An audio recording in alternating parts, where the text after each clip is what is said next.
Hello, good evening everyone. Good evening sir. Good evening, good evening. आवाज clear सबको? Yes sir. Okay, yes sir. ठीक है। तो आज की क्लास में हम जो आपके टेस्ट में आने वाले चैप्टर्स है उसमें जो 11 ग्रेड की टॉपिक है उनका थोड़ा सा रिवीजन में करा देता हूँ। 12th वाले की फॉर्मूला रिवाइज करके आप कल चले जाना। कल आपका पेपर है, प्रॉपरली अटेम्प्ट करना। जो जो गलतियां आपने पिछले टेस्ट में करी है या फिर जो जो भी गलतियां पिछले टेस्ट में हुई है उनको ध्यान रखना।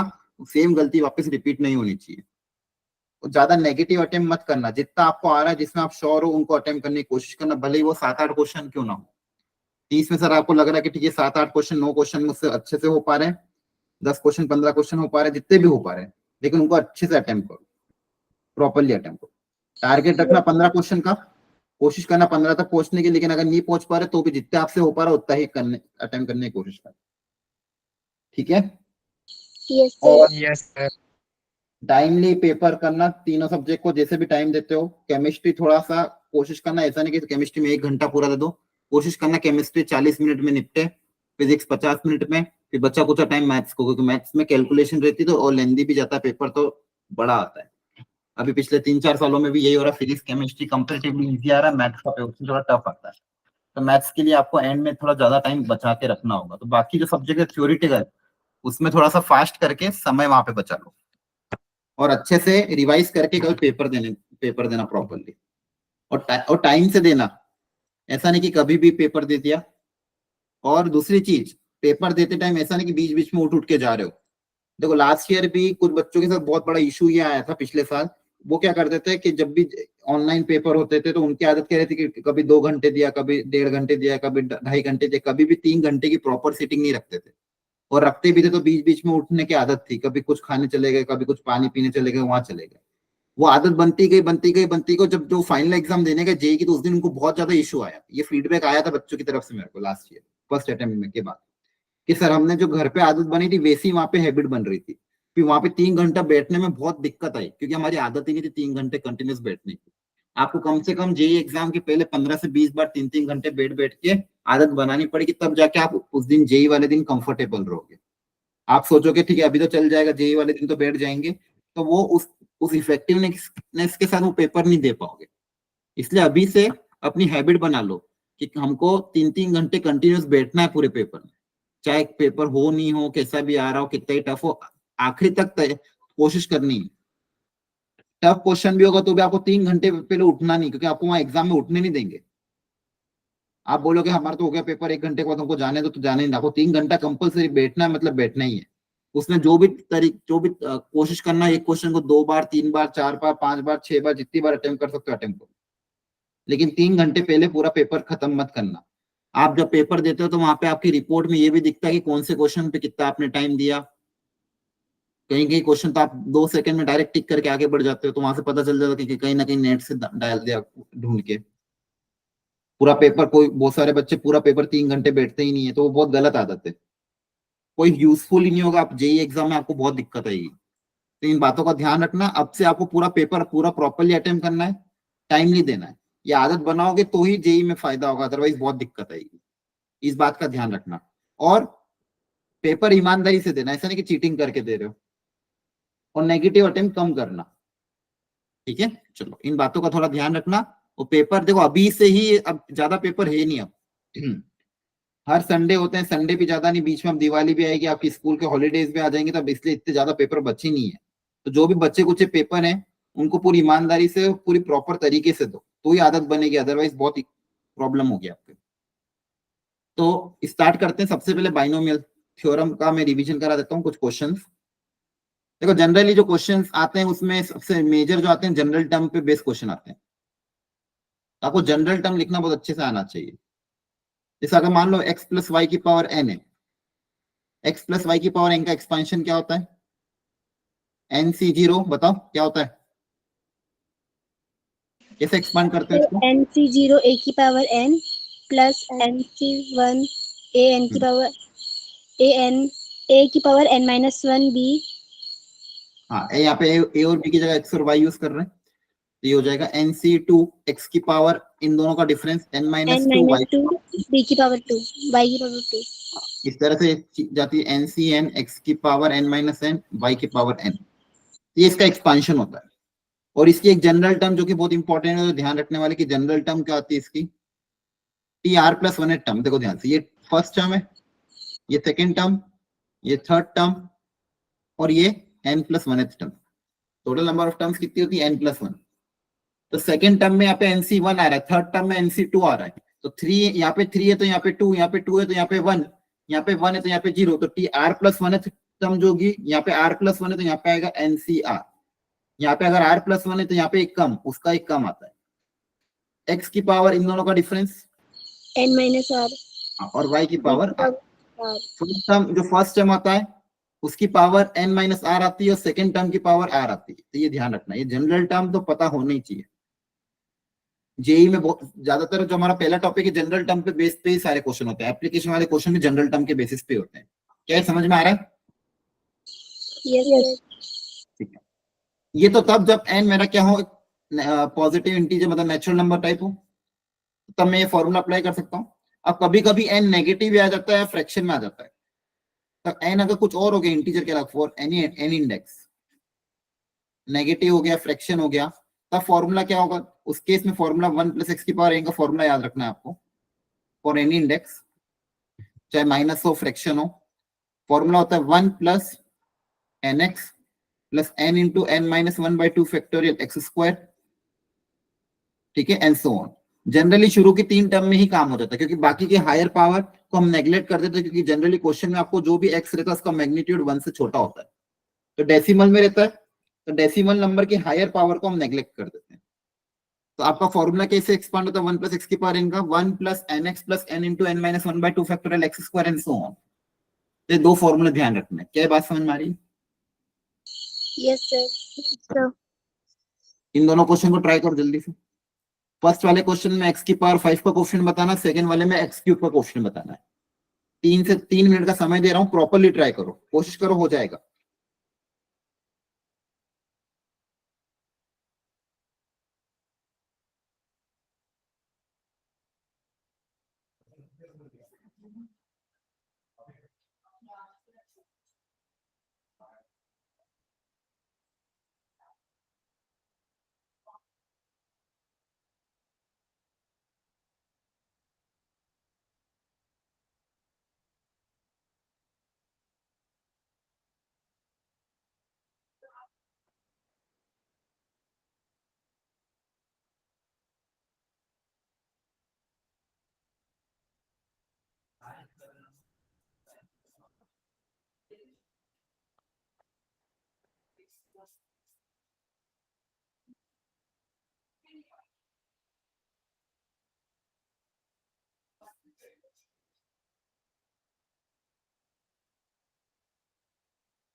चलो करें अटेम्प्ट।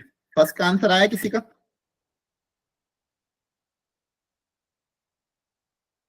बोलो फर्स्ट वाले पार्ट का आंसर, नाइन्थ का। सर 18। 18 आ रहा है, ठीक है, क्रॉस चेक कर लेते हैं। देखो एक्स की पावर फाइव का क्वेश्चन पूछा था, तो पहले तो जनरल टर्म लिखनी पड़ेगी। तो जनरल टर्म का फॉर्मूला अप्लाई कर दो।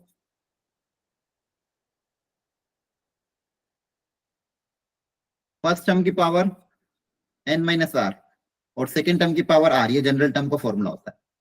तो यहाँ पे अगर फॉर्मूला अप्लाई कर देंगे इस क्वेश्चन में, तो इस क्वेश्चन के हिसाब से मेरी जनरल टर्म कैसे दिखेगी, n की जगह 6 आ जाएगा, तो 6CR फर्स्ट टर्म की पावर इन दोनों का डिफरेंस और सेकेंड टर्म की पावर R। क्या सही लिखा है? जल्दी बता दो। Yes, sir. हाँ, Yes, अब sir. क्या करेंगे आगे? अब क्या होगा? मुझे क्या चाहिए? x की Sir, power n is 5। equal to 6. हाँ, x की पावर 5 चाहिए मुझे, तो पावर यहाँ पे x Yes, की sir. पावर कितनी आ रही? 6 माइनस R, तो ये 5 के बराबर कर देंगे, हाँ है ना? R is equal to R कितना आ जाएगा? 1। समझ रहा है? x की जो पावर है वो किसके बराबर चाहिए? 5 के बराबर चाहिए ना, तो 5 के बराबर कर दिए अपन ने। x जो भी पावर उसको 5 से बराबर करते, r की वैल्यू 1 आ गई, आपका आंसर आ जाएगा। r की वैल्यू 1 रख देना, तो कोएफिशिएंट पता चल जाएगा। तो r को 1 रखोगे तो कितना आ जाएगा? 6C1 x की पावर 5 इंटू 3 की पावर 1, तो कोएफिशिएंट क्या आ जाएगा? 6C1 into 3 that is 18। Clear हो गया? Yes, sir. Very good. अब यहाँ पे अच्छा एक चीज, ये वाला एक्सपेंशन में बहुत ध्यान रखना, बहुत सी बार आता है 1 प्लस एक्स की पावर n का, इसी वाले फॉर्मूले में 1 प्लस एक्स की पावर n का एक्सपेंशन। यहाँ पे x की जगह 1, y की जगह x हो जाएगा। x की जगह 1 आ गया, y की जगह क्या हो गया? x। तो इसको याद रखना भी आसान है, nc0 nc1 into x nc2 into x square, क्योंकि 1 की पावर मल्टीप्लाई की तो वो तो सेम ही रहेगा। तो 1 को कितनी बार मल्टीप्लाई करो, आंसर तो 1 ही रहता है। और जो सेकेंड टर्म है उसकी पावर बढ़ती जाएगी, है ना? सेकेंड टर्म जो है दैट इज x, उसकी पावर क्या होगी? बढ़ती जाएगी। आ रही बात समझ में? Yes, sir. तो ये बहुत सी बार ज्यादातर क्वेश्चन में 1 प्लस एक्स के तरह के टर्म आते हैं, इसको याद रख लेना। nc0 nc1 into x nc2 into x square and so on. यहाँ पे भी देखो,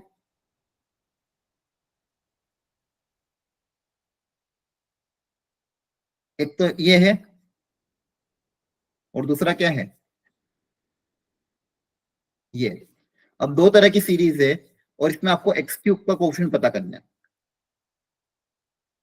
तो सबसे पहले 1 प्लस 2x की पावर 6 को ओपन करेंगे, तो 1 प्लस 2x की पावर 6 का एक्सपांशन nc0 nc1 nc2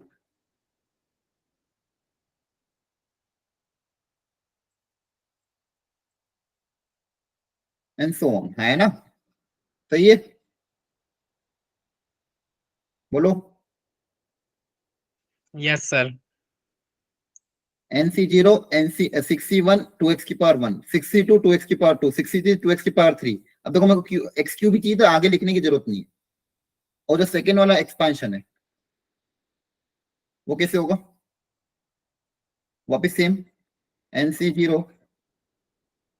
अब देखो यहाँ पे नेगेटिव है, माइनस एक्स की पावर 1 माइनस एक्स का होल स्क्वायर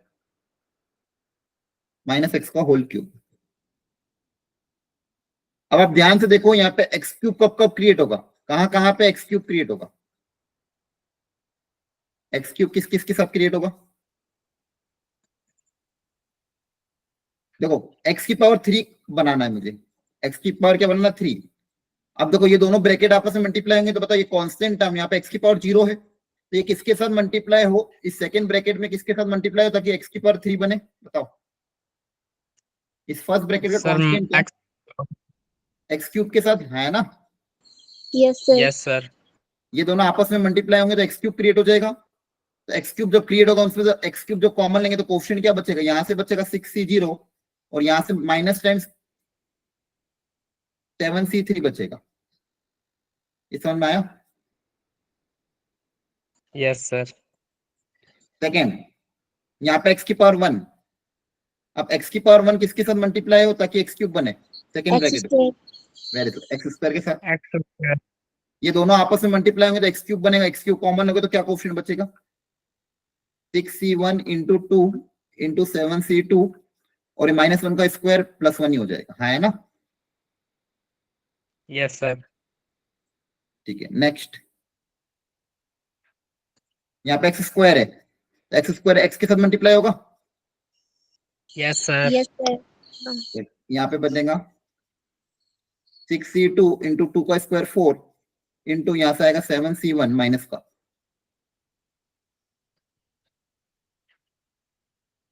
यहाँ तक समझ में आ गया? Yes, sir. थोड़ा इसको मैं डार्क कलर से लिख देता हूँ।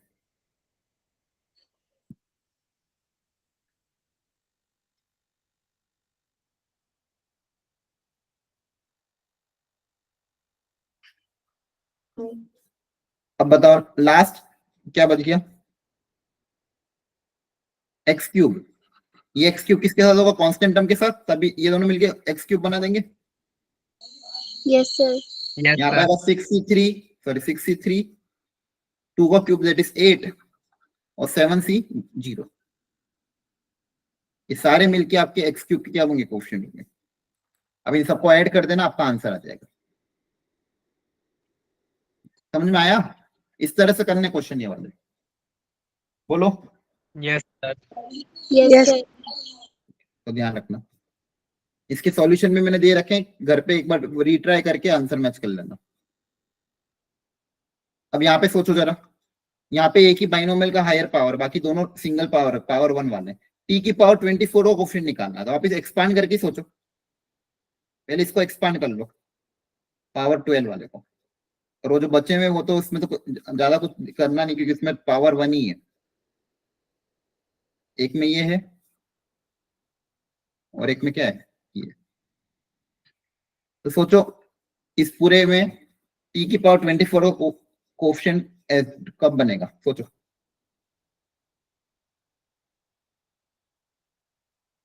पहले इसकी कुछ टर्म्स लिख देना, और ये बची हुई टर्म्स कैसी दिखेगी? ये दोनों ब्रैकेट्स आपस में मल्टीप्लाई अगर हो गई,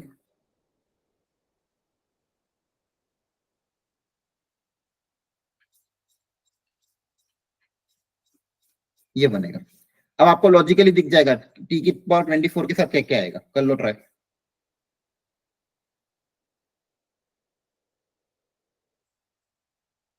इसको ओपन करोगे 1 + x की पावर n का एक्सपेंशन, वो भी मैं यहाँ लिख रहा हूँ।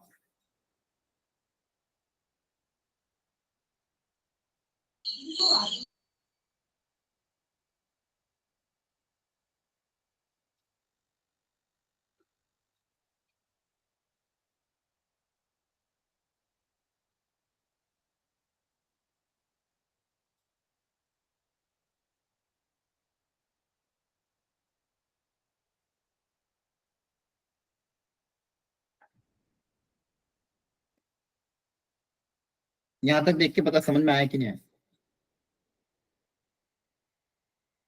बोलो। हमने बस इसका एक्सपेंशन किया है ना, वो बची हुई टर्म को मल्टीप्लाई। Yes, मुझे sir. बताओ टी की पावर 24 कैसे कलेक्ट? अब देखो यहाँ पे 4 टर्म है, इन्हीं को रेस्पेक्ट मान के करते हैं। अब 1 किसके साथ मल्टीप्लाई होगा ताकि टी की पावर 24 बने? T की power 24. T to power 24. Very good. तो 1 टी की पावर 24 से मल्टीप्लाई होगा, तो टी की पावर 24 ये रहा। इसका क्वेश्चन क्या है? 12 से 12 है। Yes, sir. नेक्स्ट, अब टी की पावर 24 किसके साथ मल्टीप्लाई होना चाहिए? 1. 1 से. 1, इधर के 1 से। तो इसका क्वेश्चन इस साइड क्या है? 1 है, और इस साइड क्या है? Constant term. इधर का कांस्टेंट टर्म कौन है? ये है ना, ताकि टी की पावर 24 Yes, बने। sir. क्लियर हो गया सेकंड वाला? Yes, sir. थर्ड, टी की पावर 12। इधर टी की पावर 12 है, मुझे 24 बना, तो इधर भी टी की पावर 12 ढूंढना पड़ेगा। Yes, sir. 12 + 12 24 बनेगा। अब बताओ इधर टी की पावर 12 अगर है, तो बेसिकली क्या, टी स्क्वायर की पावर होल 6 है। 12 कब बनेगा? टी स्क्वायर का पावर 6 हो रहा होगा तभी 12 बनेगा। और पावर Yes, sir. 6 है, देखो यहाँ पे पावर 1, यहाँ पावर 2 था, यहाँ पावर 3 था, यहाँ पावर 6 है, तो आगे क्या हो रहा होगा? 12c6 हो रहा होगा, है ना? तो यहाँ पे Yes. उस ब्रैकेट से तो कोएफिशिएंट 1 है, इस ब्रैकेट से कोएफिशिएंट क्या है? 12c6। अब आगे इसके साथ तो नहीं बन सकता, बस ये 3 बनेंगे, इन सबको ऐड कर देंगे। तो देखो 12c12 कितना होता है? 1। 12c0 भी होता है 1 प्लस 12c6। 1. आंसर कितना आ जाएगा? 2 + 12c6। देखो जो बचे हुए दोनों ब्रैकेट थे उसके अंदर 4 टर्म थी, उन चारों टर्म के एक एक करके देखा कि उन चारों टर्म के साथ कौन कंबाइन करे कि ताकि टी की पावर 24 बन जाए, और उनके कोएफिशिएंट को आपस में ऐड कर दिया। ये बात समझ में आई? Yes, sir. ओके, चलो इसको ट्राई करो जल्दी से।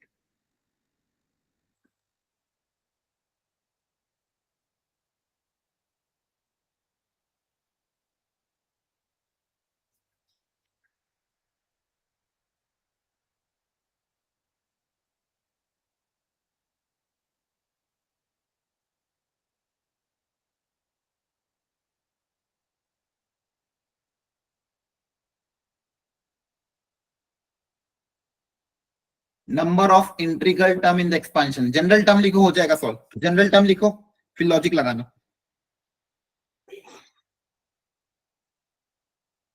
पहले जनरल टर्म लिखो इसकी क्या होगी, फिर देखना कि पावर क्या रखे ताकि टर्म्स इंटीजर आए।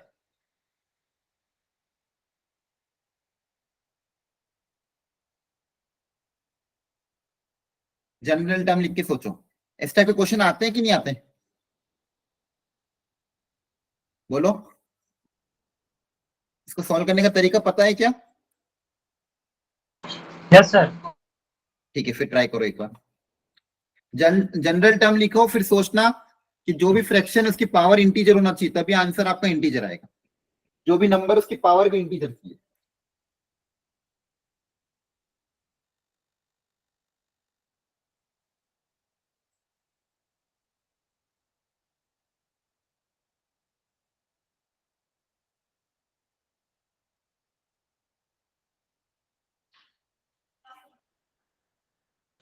Sir, 129.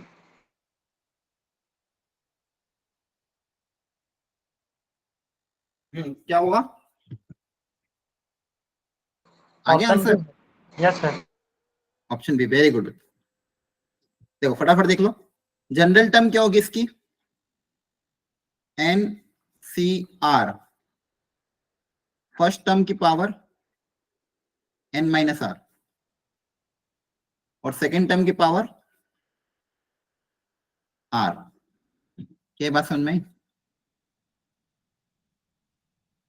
बोल दो। Yes, sir. यहाँ पे कितनी हो जाएगी? Divide by 2।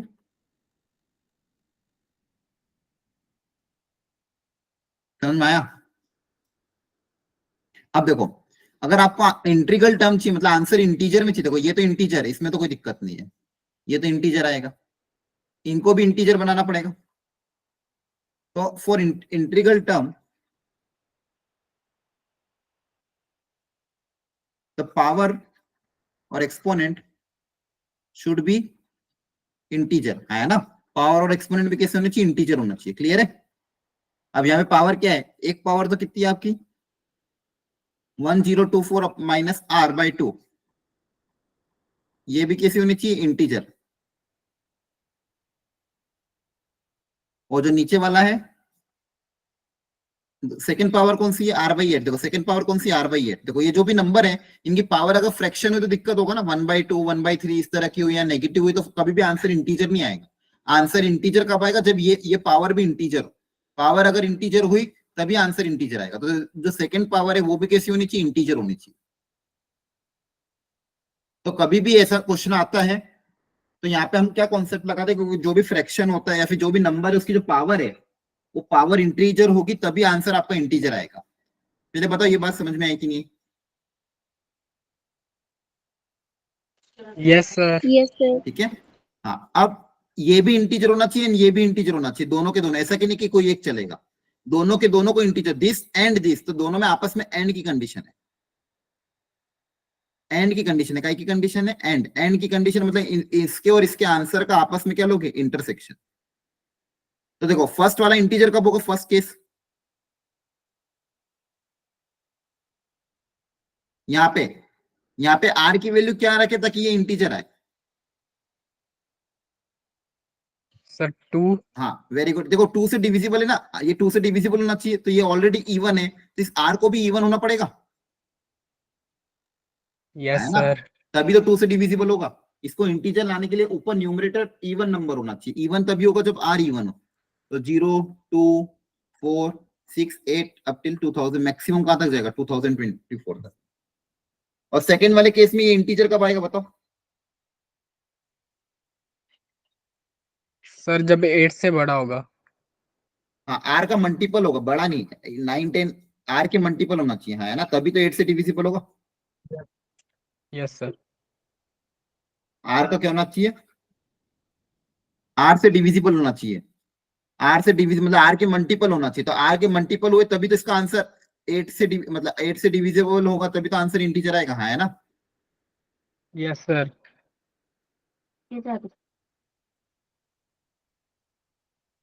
अब फाइनल आंसर में क्या होगा? इन दोनों का इंटरसेक्शन। तो इनका इंटरसेक्शन क्या हो जाएगा? ये इवन नंबर, ये 8, तो इंटरसेक्शन में 8 वाले सारे नंबर आ जाएंगे। Yes sir. अब मुझे पता करना था भाई, इसमें नंबर ऑफ टर्म्स पता करना था। क्या पता करना था? Number of terms. तो नंबर ऑफ टर्म्स पता करने का तरीका क्या था? देखो, ये एक तरह की एपी है। हाँ, ये एक तरह की क्या है? एपी है। तो एपी यस के सर। केस में, एक सेकंड, कहां गया पेन? एपी के केस में आप एन का फॉर्मूला अप्लाई कर सकते हो। नंबर ऑफ टर्म्स पता करनी है। लास्ट टर्म पता है, फर्स्ट टर्म पता है, कॉमन डिफरेंस 8 है। इसको सिंप्लीफाई करोगे तो एन कितना रहा? 124। कितना आ रहा था? 129। 129।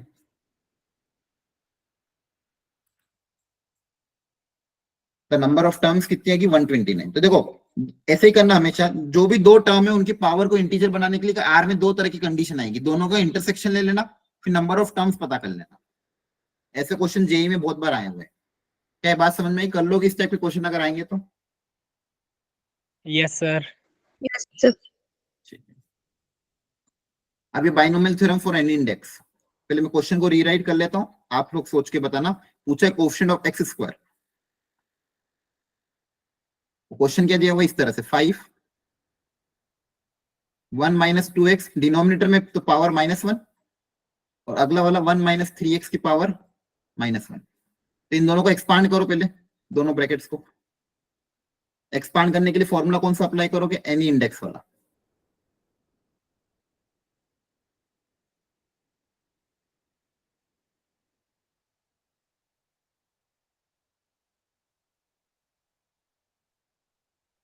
सॉरी, एनसी जीरो नहीं आएगा, एनी इंडेक्स में एनसीआर के टर्म्स में आते हैं। तो 1 प्लस एक्स की पावर एन का एक्सपेंशन हो जाएगा फॉर एनी इंडेक्स, अभी बताया था।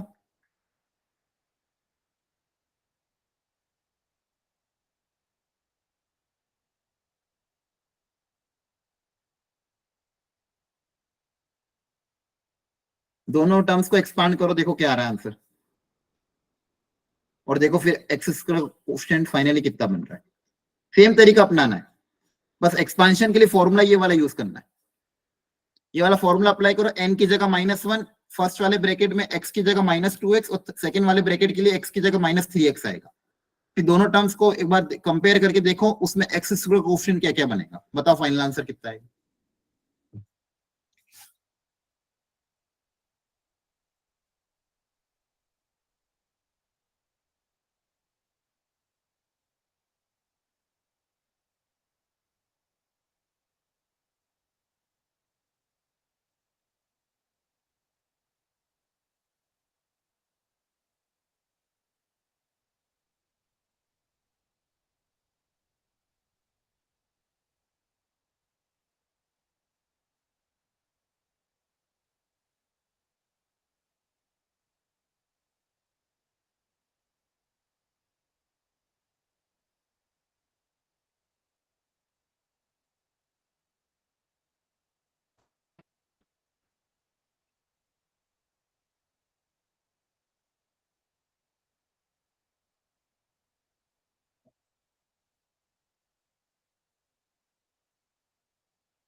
आया आंसर?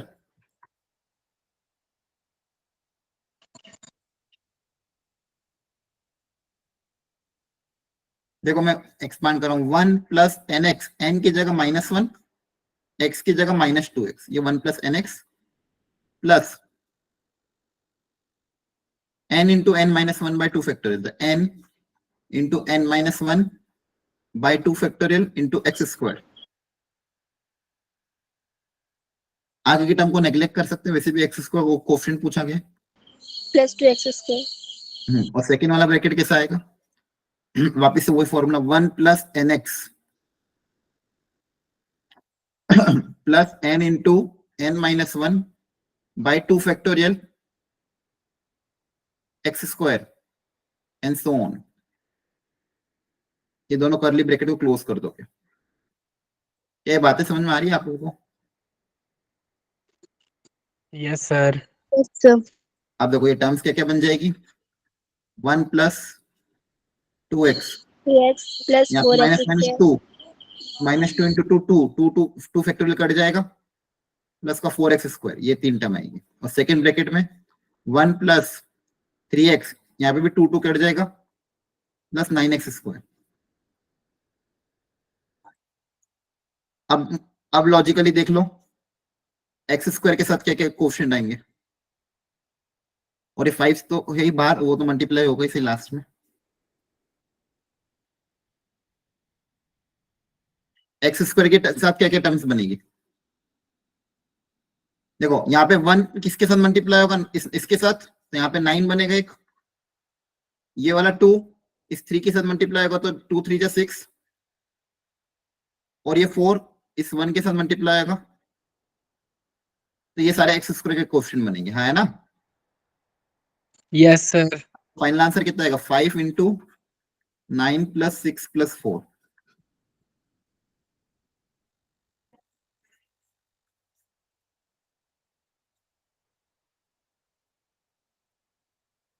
कितना 95 आ रहा है 95। है ना? तो देखो ये जब भी नेगेटिव पावर होगी या फिर एनी इंडेक्स होगा तो इस तरह से एक्सपेंशन करेंगे। आई बात समझ में? बोलो बच्चों। Yes sir. ठीक। Yes sir. अब स्टैटिस्टिक्स के पहले मैं फॉर्मूला आपको बता देता हूँ, फिर आप क्वेश्चन ट्राई कर लेना। फॉर्मूला याद नहीं हो तो लिख लेना। सबसे पहले मीन का, अगर नॉर्मल डेटा गिवन है x1 x2 xn, तो मीन x बार का फॉर्मूला बताओ क्या होता है? Summation of fi xi upon n। हाँ, फिर यहाँ फ्रीक्वेंसी नहीं गिवन है तो इन सबका summation divide bye n, number of terms. सही है? या फ्रीक्वेंसी Yes, वन है ना, sir. हर टर्म एक ही बार, वो फ्रीक्वेंसी वाली टेबल को तो समेशन fi xi आ जाएगा। अब फ्रीक्वेंसी के साथ गिवन होती है टेबल, तो उस केस में फॉर्मूला बनता है summation fi xi by n या फिर समेशन fi। ये मीन का फॉर्मूला हो गया। पहला सेंट्रल टेंडेंसी मीन, दूसरा मीडियन। मीडियन अगर नॉर्मल डेटा है तो सबसे पहले क्या करना, arrange in the increasing order या डिक्रीजिंग ऑर्डर, है ना? Yes sir. Arrange the data in increasing और डिक्रीजिंग ऑर्डर, पहले डेटा को अरेंज करना। अब कौन सी मिडिल टर्म आएगी ये डिपेंड करेगा नंबर ऑफ टर्म्स पे। अगर total number of terms odd है तो मिडिल टर्म कौन सी होगी? n/2। नहीं, n 2 से डिवाइड, अगर ऑड है तो 2 से डिवाइड कैसे करोगे ऑड नंबर को 2 से? ऑड नंबर को 2 से N- कैसे कर सकते हैं? n + 1/2, है ना? Yes sir. ऐसे लॉजिक लगा लिया करो। अगर n ऑड है तो 2 से डिवाइड तो होगा नहीं, 2 से कब डिवाइड होगा, उस पर +1 करके डिवाइड बाय 2, तो मिडिल टर्म कौन सी हो जाएगी? n + 1/2, और यही आपका मीडियन होगा, वही मीडियन होगा। और n अगर इवन हो जाए, नंबर ऑफ टर्म्स अगर इवन हो जाए तो 2 मिडिल टर्म आएगी, एक बार n ये वाली और एक ये वाली, तो 2 मिडिल टर्म आएगी, एक तो n/2h वाली और n/2h + 1 वाली। और उनका मीडियन कैसे निकालोगे? दोनों का एवरेज ले लेंगे। मीडियन कैसे निकालोगे? n/2h टर्म और n/2h + 1 टर्म, दोनों टर्म का ऐड करके डिवाइड बाय 2, तो उससे मीडियन आ जाएगा। क्या याद रख लोगे? Yes, Yes, sir. sir. और मॉड मतलब जो ज्यादा बार अकर करता है उसको बोलते हैं मॉड, वो तो आसान है। इसके अलावा एक चीज और पढ़ते हैं, जनरली वेरिएंस। अब सिग्मा अगर मेरा स्टैंडर्ड डेविएशन है तो वेरिएंस कैसे डिनोट करते हैं? सिग्मा स्क्वायर से। इसका फॉर्मूला याद कर लो, sigma square equal to summation x i square by n minus summation x i by n का होल स्क्वायर या फिर एक्स बार का whole square. Summation x i square मतलब सारे डेटा का स्क्वायर करके ऐड करके summation divide by n minus x bar का होल स्क्वायर।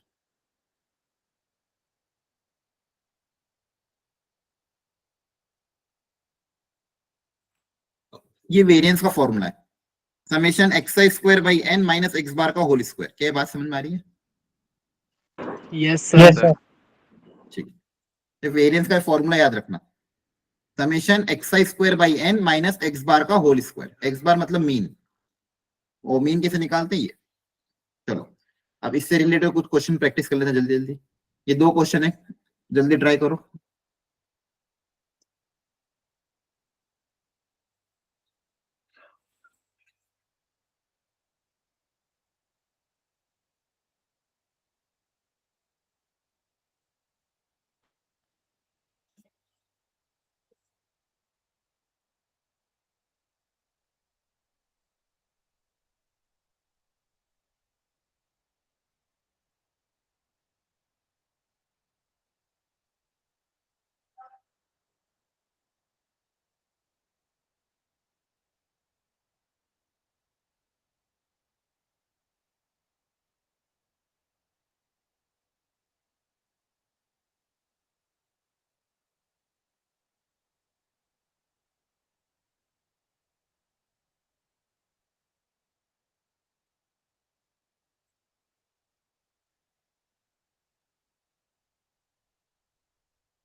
सर फर्स्ट में 7/3 आ रहा है।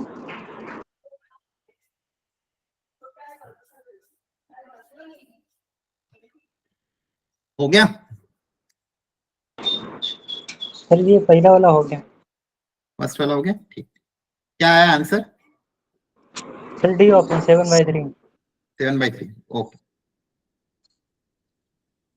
देखो कैलकुलेशन तो 2 इक्वेशन 2 वेरिएबल कुछ भी नहीं है। The mean in the median of the 10 numbers are 42 and 35, तो एक्स और वाई बताना। तो मीन का तो फॉर्मूला वही लग जाएगा, समेशन एक्सआई बाई एन, है ना। और मीडियन का अच्छा नंबर ऑफ टर्म्स अगर 10 है तो मीडियन मिडिल टर्म कौन कौन सी होगी? बोलो, नंबर ऑफ टर्म्स अगर 10 है तो मिडिल टर्म कौन कौन सी होगी? 2 से डिवाइड करोगे तो The fifth and fifth and sixth. हाँ, तो मीडियन कैसे निकालोगे? फिफ्थ और सिक्स्थ टर्म को ऐड करके डिवाइड बाय 2, तो यहां से मीडियन आ जाएगा। तो 2 इक्वेशन 2 वेरिएबल है Yes. ना। बोलो Yes, sir. 18th में क्या लॉजिक लगाया? 18 में बोला 9 टर्म्स हैं। सर ये किया ही नहीं अभी। पढ़ो फटाफट जल्दी से।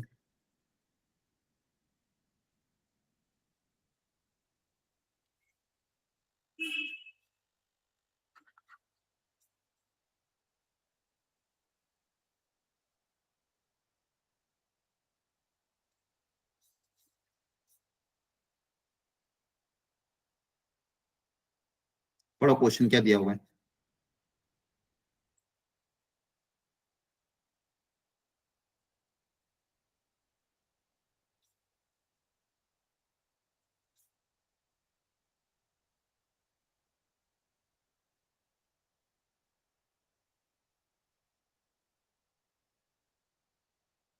देखो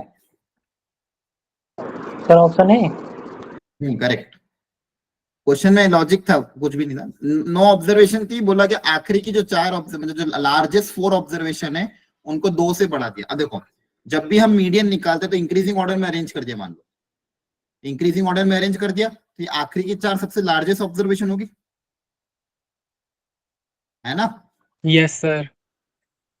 अगर इंक्रीजिंग ऑर्डर में अरेंज कर दोगे तो आखिरी की चार ऑब्जर्वेशन में दो दो दो दो ऐड कर दिए। तो पहले मीडियन आपका आ रहा था 20.5, तो बोला ये करने के बाद अब मीडियन क्या हो। तो आपको यहाँ पे लॉजिक क्या दिख रहेगा भाई, नंबर ऑफ टर्म्स अगर 9 है तो बताओ मिडिल टर्म कौन सी होगी। तो 9 में क्या करोगे, +1 डिवाइड बाई 2, यस सर। तो कौन सी टर्म आएगी, फिफ्थ टर्म, है ना। Fifth term. तो मिडिल टर्म फिफ्थ टर्म होगी, तो यहाँ पे फर्स्ट वाले केस में मिडिल टर्म क्या आएगी, x5। अब जब सेकंड क्वेश्चन करेंगे तो वापस से अपन इंक्रीजिंग ऑर्डर में अरेंज कर चुके हैं ऑलरेडी, तो इस बार मिडिल टर्म यहाँ पे भी कौन सी आएगी, वही वाली आएगी, फिफ्थ टर्म ही।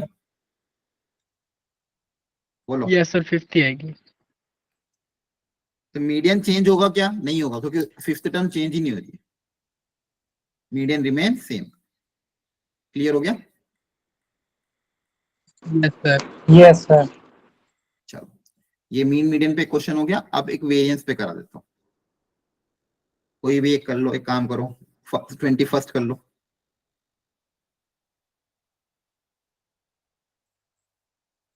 या अभी कर लो, ये 22 अपना होमवर्क के लिए। The mean and the variance of the 7 observation are 8 and 16. If the 5 observation are this, find the absolute difference of the remaining 2. Total 7 observation है।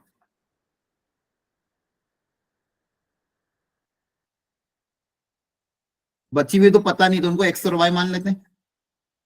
मीन दिया हुआ है 8, वेरिएंस दिया हुआ है 16, तो आपको x माइनस वाई का मैग्नीट्यूड निकालना है, मतलब बेसिकली x और y निकालना है। दो इक्वेशन बनाओ, दो वेरिएबल्स को सॉल्व करके x और y पता करो, फॉर्मूला अप्लाई कर दो मीन और वेरिएंस का। फॉर्मूला याद नहीं हो तो मैं फॉर्मूला लिख रहा हूं, अप्लाई करो और x और y निकालो।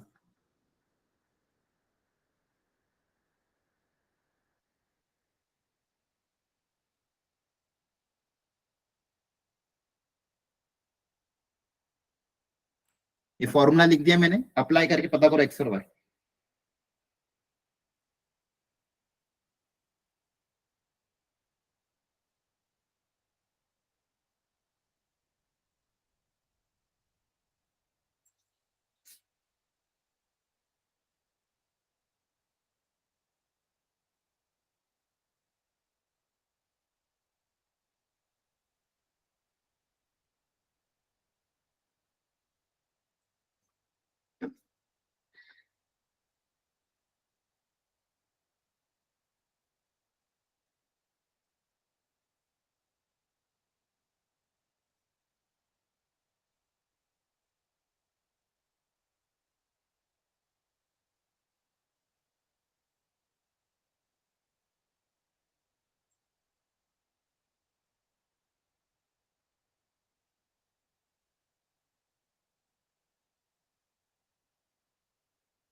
नहीं आ रहा सर।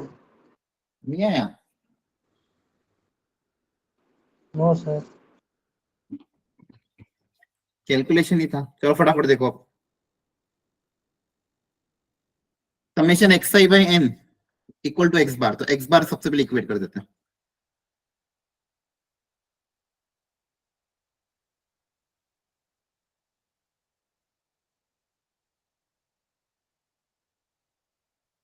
ये 8 के बराबर होगा। 8 7 42। इसका सम बताओ कितना आया था? ये तो किया होगा आप लोगों ने। 2 + 4 + 10 + 12 + 14, बताओ कितना आ रहा था? कुछ किया है? 47 + x + y। ठीक है, एक बार क्रॉस चेक करो। 47 है।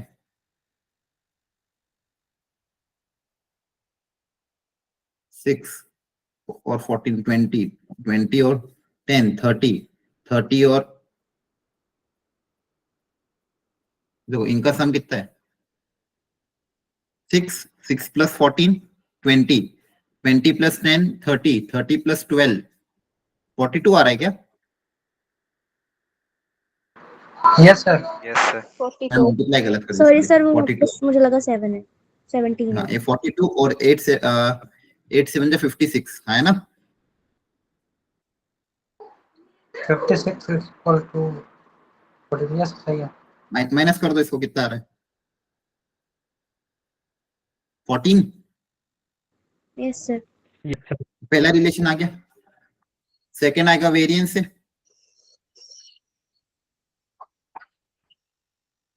वेरिएंस का फॉर्मूला अप्लाई कर दो कि वेरिएंस कितना गिवन? 16 समेशन एक्स आई स्क्वायर। अब इस सबका स्क्वायर करना पड़ेगा ऐड।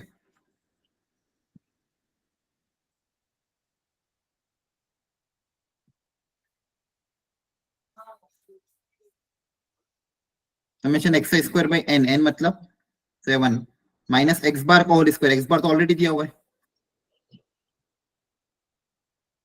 तो ये 8 का स्क्वायर 64 इधर आके ऐड हो जाएगा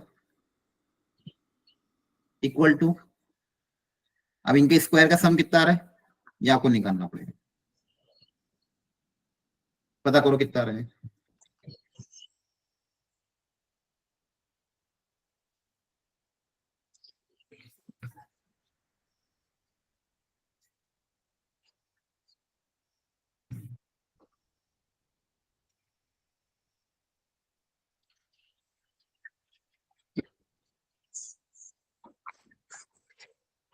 फोर 60 आ रहा है क्या? चेक करना एक बार। और देखो इधर 16 + 64 ये आएगा 80। 80 × 7 कितना हो जाएगा? 560।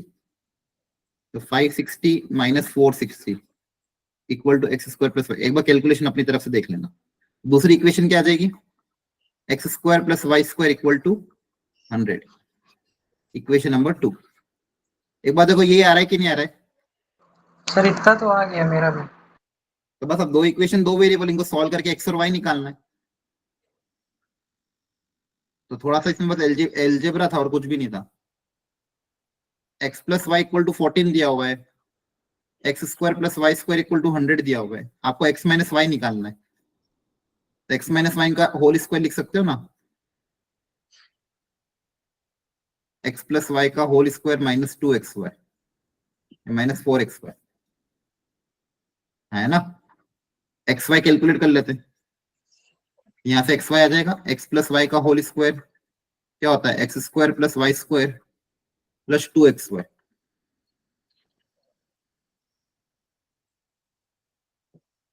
सॉरी उल्टा कर दिया मैंने। 14 का स्क्वायर कितना हो जाएगा? 14 का स्क्वायर कितना होगा? 196. 196। Equal to 100 + 2xy। तो यहाँ से xy की वैल्यू आ जाएगी 96 / 2 48। ये xy आ गया। अब ये यहाँ पे यूज कर लेना। x प्लस वाई का होल स्क्वायर -4xy 196 माइनस, इसको 4 से मल्टीप्लाई करोगे तो कितना आएगा? 192। तो 4 x - y का होल स्क्वायर इक्वल टू 4, तो x - y कितना आ जाएगा? +- 2, तो मैग्नीट्यूड कितना है 2। क्लियर हुआ? कैलकुलेशन थी ये तो, दो इक्वेशन दो वेरिएबल बनाए, डिफरेंट एक्स माइनस वाई चाहिए था, तो मैंने ये फॉर्मूला अप्लाई कर दिया। आई बात समझ में? बोलो आया कि नहीं? अरे बताओ समझ में आया कि नहीं आया? डाउट हो तो वापस पूछ लो। Yes sir. ठीक है, अब देखो एक क्वेश्चन इस तरह का भी आता है बहुत बार। पढ़ो एक बार क्वेश्चन, फिर मैं फॉर्मूला बताता हूँ।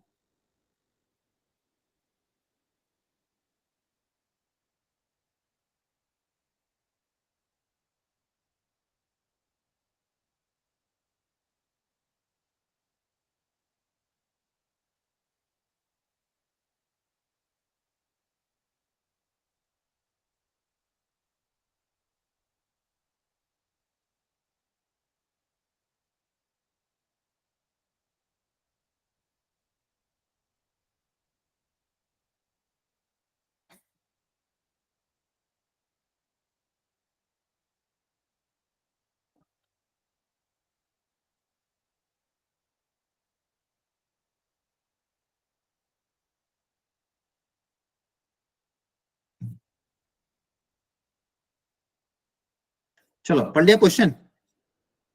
अब सुनो ध्यान से, देखो दो तरह के डेटा गिवन है। पहले फॉर्मूला बता देता हूँ। मान लो एक डेटा का एक्स से डिनोट कर रहा हूँ, दूसरे को वाई से। तो पहले डेटा का एक्स बार दिया हुआ है, मान लो मीन कितना दिया हुआ है, तो करस्पॉन्डिंग मीन है 2 and 4। एक का मीन 2 है, दूसरे डेटा को वाई से डिनोट कर दो, दूसरे का मीन मान लो 4 है। पहले वाले का वेरिएंस कितना गिवन है 4, दूसरे वाले का वेरिएंस कितना गिवन है 5। नंबर ऑफ टर्म्स दोनों की गिवन है। पहले वाले की नंबर ऑफ टर्म्स कितनी है 5, सेकेंड वाले की नंबर ऑफ टर्म्स कितनी है, वो भी कितनी है 5। यहां तक समझ में आया? दो दो दो डेटा थे, एक x1 x2 x3 x4 x5, दूसरा y1 y2 y3 y4 5, ऐसा समझ लो। एक डेटा था x1 x2 x3 x4 x5, और एक डेटा था y1 y2 y3 y4 y5। तो ऐसे टोटल था। दोनों डेटा के अलग अलग चीजें गिवन थी, इसका मीन और इसका वेरिएंस, इसका मीन और इसका वेरिएंस। अब पूछा इनका कंबाइन वेरिएंस कितना होगा। क्या पूछा, क्या है इनका कंबाइन वेरिएंस कितना होगा, ये पूछा गया। सर 11/2। हाँ, आंसर देखते हैं पहले। यहां तक सब, बाकी सब लोग बताओ कि क्वेश्चन समझ में आया कि नहीं आया,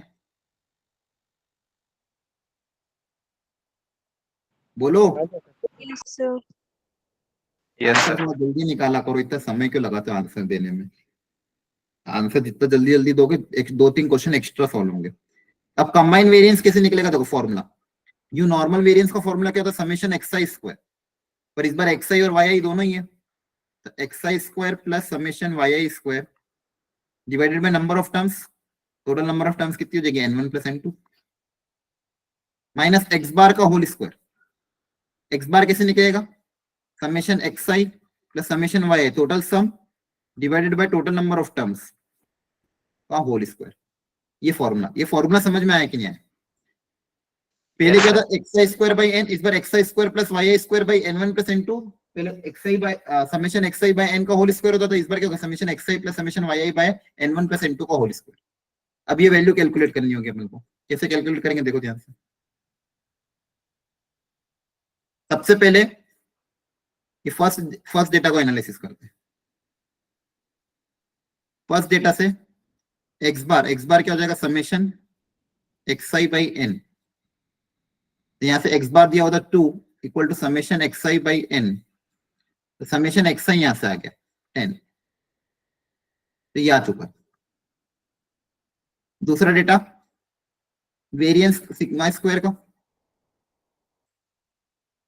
वो अप्लाई कर देते हैं।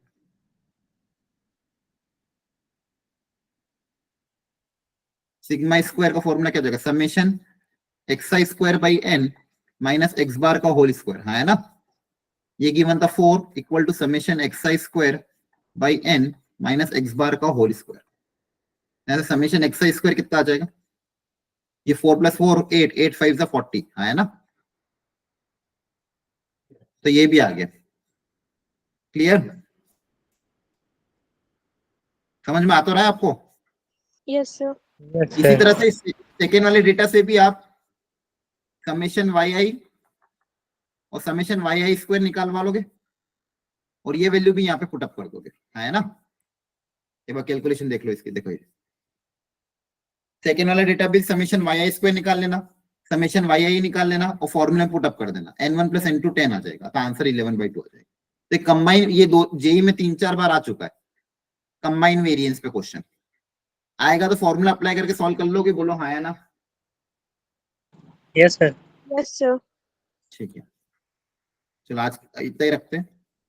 अब देखो आप घर जाके, अब देखो 12th के सारे टॉपिक तो कवर नहीं कर पाएंगे, तो आपको अब जल्दी छोड़ रहा हूं ताकि आप जो भी क्या कहता है फंक्शन, आईटीएफ, डिटरमिनेंट मैट्रिक्स और लिमिट कंटिन्यूटी एंड डिफरेंशियबिलिटी, यही है ना।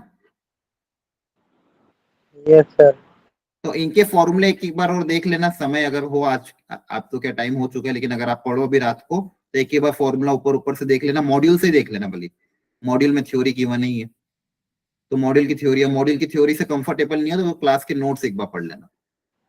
तो Okay, थोड़ा sir. अभी सुबह पढ़ लेना और कल का पेपर, और ये जो मैंने आज कराया इसको भी एक बार पहले देख लेना, आज जो भी मैंने कराया इसको भी रिवाइज कर लेना, और 11 के टॉपिक के भी जो फॉर्मूले आपसे ज्यादा नहीं हो पाए एटलीस्ट पहले 12th का करना टारगेट, फिर 11th का अगर समय बचे तो 11th का करना, और कल का पेपर अच्छे से अटेम्प्ट करके आना। क्लियर है? Okay, sir. ठीक है, चलो आज इतना ही रखते हैं, कल अच्छे से तैयारी करके पेपर देना। Okay, Okay, sir. Thank you, sir. Thank you, bye bye, good night, take care. Good night.